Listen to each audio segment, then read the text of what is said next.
Hi friends, welcome to my channel. ಬನ್ನಿ ಇವತ್ತು ಚಪಾತಿ ಯಾವ ರೀತಿ ಸಾಫ್ಟಾಗಿ ಮಾಡೋದಂತ ತಿಳ್ಕೊಳ್ಳೋಣ. ಫಸ್ಟ್ ನಿಮ್ಗೆ ಎಷ್ಟು ಬೇಕೋ ಅಷ್ಟು ಹಿಟ್ಟನ್ನು ಎತ್ಕೊಂಡು ಸ್ವಲ್ಪ ಸಾಲ್ಟ್ ಎತ್ಕೊಂಡು ಅದಕ್ಕೆ ನೀರು ಕಲಿಸ್ಬಿಟ್ಟು ಹಾಕ್ರಿ. ಆವಾಗ ಸಾಫ್ಟಾಗಿ ಬರುತ್ತೆ.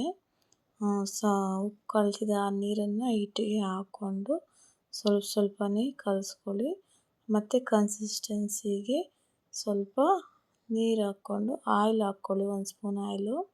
ಹಾಗೆ ಕಲಿಸ್ಬಿಟ್ಟು ನಿಮಗೆ ಎಷ್ಟು ಬೇಕು ಅಷ್ಟು ನೀರು ಕನ್ಸಿಸ್ಟೆನ್ಸಿ ತಕ್ಕಂಗೆ ನೀರನ್ನು ಹಾಕ್ಕೊಂಡು ಸಾಫ್ಟಾಗಿ ಕಲಿಸ್ಕೊಬೇಕು.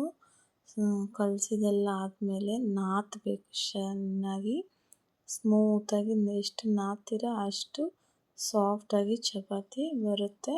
ಮತ್ತು ಮೇಲೆ ಸ್ವಲ್ಪ ಆಯಿಲನ್ನು ಸವರಿಬಿಟ್ಟು ಒಂದು ತಟ್ಟೆ ಮುಚ್ಚಿಕ್ಬಿಡಿ.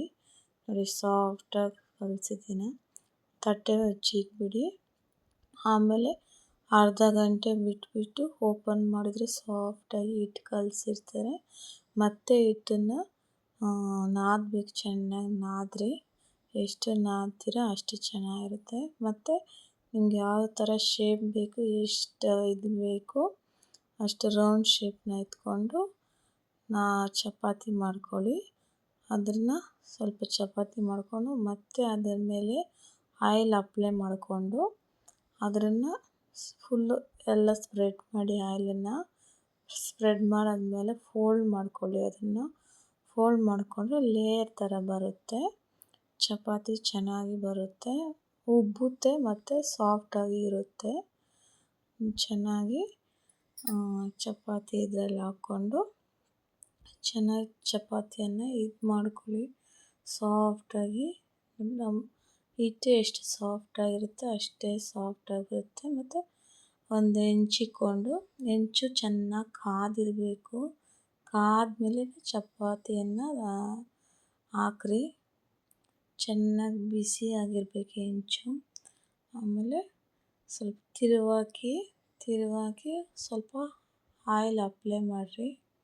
ಆಯಿಲ್ ಸ್ವಲ್ಪ ಅಪ್ಲೈ ಮಾಡಿಬಿಟ್ಟು ಮತ್ತೆ ತಿರುವಾಗಿ ಇನ್ನೊಂಚೂರು ಆಯಿಲು ಅಪ್ಲೈ ಮಾಡಿ ಎರಡೂ ಕಡೆ ಬೇಯಿಸ್ಕೊಳ್ಳಿ ಚೆನ್ನಾಗಿ. ಎರಡೂ ಕಡೆ ಹಸಿಟ್ಟು ಹಂಗೆ ಇರುತ್ತಲ್ಲ, ಅದಕ್ಕೆ ಚೆನ್ನಾಗಿ ಬೇಯಿಸ್ಕೊಂಡು ಆದಮೇಲೆ ಎತ್ತಿ ಬೇರೆ ಬೌಲ್ಗೆ ಹಾಕ್ಕೊಳ್ರಿ.